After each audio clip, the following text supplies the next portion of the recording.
Hi po! Ayan, lulusot kami dito sa sukal. Kami ay mangangahon. Naubos na naman yung aming butane, kaya kailangan na naman naming mangahoy. Alanganing araw na rin kasi at hindi aabot sa padala ni Bossing. Dadamihan na rin namin yung aming kukunin kasi para kapag nakabili kami ng butane, makakatipid pa rin kami kasi meron kaming kahoy. Kasama ko nga pala si Kuya Will at saka si Kuya Von dahil gusto nga daw nilang sumama. Naiwan naman yung aming bunso kasi tulog pa siya. Ngayon nga pala hindi kami nagdala ng panungkit dahil yung ginagamit naming panungkit na hinihiram namin kay Papa ginawa ng sampayan ni Mama. Kaya eto, at for the pulot at for the abot na mga tuyong sanga. Buti na nga lang at dito sa lugar namin meron pang mga kapunuan na pwedeng pagkuhanan ng mga panggatong. Lalo na kapag natatapat na nauubusan talaga kami ng butane at wala kaming extra, pupulot nga lang kami sa paligid para nga meron kaming panggatong sa kahoy. Nung wala nga kami masyadong makuha dito sa may mga kakawate, nag-ikot-ikot pa nga kami para makahanap kami ng mas maraming makukuhanan ng kahoy. Kaya eto, at lumusot nga kami sa kasukalan.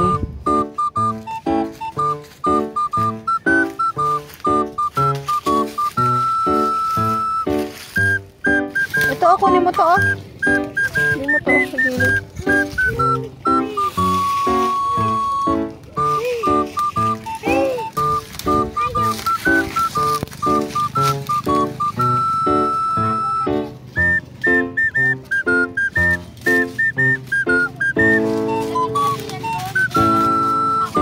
Subaybay kayo noon sa aking page na Monatas Daily, maaalala nyo yung vlog ko na merong natumbang puno nung kasagsagan ng bagyong Egay. As in, isang punong malaki talaga siya na nahati sa gitna. At eto na nga siya ngayon, tuyong-tuyo na yung kanyang mga sanga at inuunti-unti na nga lang kasi yung natira ay yung mga malalaking tipak na nga ng kanyang sanga.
Ganda ng kunin ng mga kahoy kasi tuyong-tuyo na talaga siya. Medyo masukal na nga lang kasi nga sa tagal ng panahon na naandyan siya, tumubo na nga uli yung mga damo. Ilang buwan na rin niya naandyan, naalis na nga yung mga maliliit na sanga kasi naipanggatong na rin ng mga ibang nangunguha ng kahoy. At yung mga natitira, ito na nga lang na itong sanga na to, nakinuhanan namin. Kapag naabot namin yan at nasungkit, madali lang yan mababali. Yung hindi na nga lang nila makuha yung malalaking sanga na nasa gitna ng puno ng mangga. Kapag naubos na yung kahoy na ito, nakinuha namin, babalikan namin yan sanga na yan. Sana nga lang pagbalik namin naandyan pa siya. Kasi medyo marami nga rin gumagamit ng kahoy dito sa amin at marami din kaming nangangahoy. Buti na nga lang at naandito si Kuya at meron akong katulong magbuhat. Sa kanya yung medyo maliliit at yung magaan na kaya niya. Ito naman yung sa akin, yung mga malalaki. Iniipon ko na nga at sinasako kasi sa ngayon tama na muna yung nakuha namin kasi hindi na nga namin kaya yung balikan yan. Kapag naubos na yan, mangunguha at mag-iikot na nga lang ulit kami. Kapag kasi tuyong-tuyo yung kahoy, madali nga lang siyang maubos kasi nga malakas yung apoy niya. Lalo na kapag mahangin, hindi natututok yung apoy sa niluluto kaya mas matagal maluto. Habang sinasalansan ko nga yung mga nakuha naming kahoy, meron pa nga itinuturo si Kuya na nakasabit at ipinapakuha sa akin dahil hindi niya raw abot. Kaya eto, at for the kuha ang nanay nyo kasi sayang pa din, medyo malaki yung nakitang kahoy ni Kuya.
nahirapan nga kami ni Kuyang lumabas kasi nga medyo masukal yung nilusutan namin. Kaya ayan, at for the sabit-sabit nga yung aming mga kahoy. Ako nga ay sumabit din dyan, kaya naman itong aking mga kahoy ay sinabog ko nga dito sa lapag. Nasugat pa nga yung balikat ko kasi yung isang kahoy ay kumalang sa balikat ko. At nung bubuhatin ko na nga ulit, hindi ko na maiangat dahil siguro sa sobrang pagod at hingal sa pag-akyat. Kaya naman, nagpatulong na ako kay Kuya para iatang sa balikat ko yung mga kahoy. Medyo marami rin kasi talaga yung nakuha namin, pero kung nandito si Bossing, hindi talaga ako magbubuhat. Ako lang yung tagadala ng itak o kaya ng panungkit. At finally, naiangat ko nga rin siya. Ilang tumbling na nga lang pala to hanggang sa bahay namin. Nagpahinga na nga lang kami ni Kuya saglit kasi nga nakakahingal umakyat. Anyway, maraming salamat sa'yo kung nakaabot ka sa part na to ng video ko. Isa ka rin ba sa tulad kong gumagamit din ng kahoy sa pagluluto? Share nyo naman sa baba yung experience nyo. Hanggang dito na nga lang po muna. Salamat sa iyong panonood.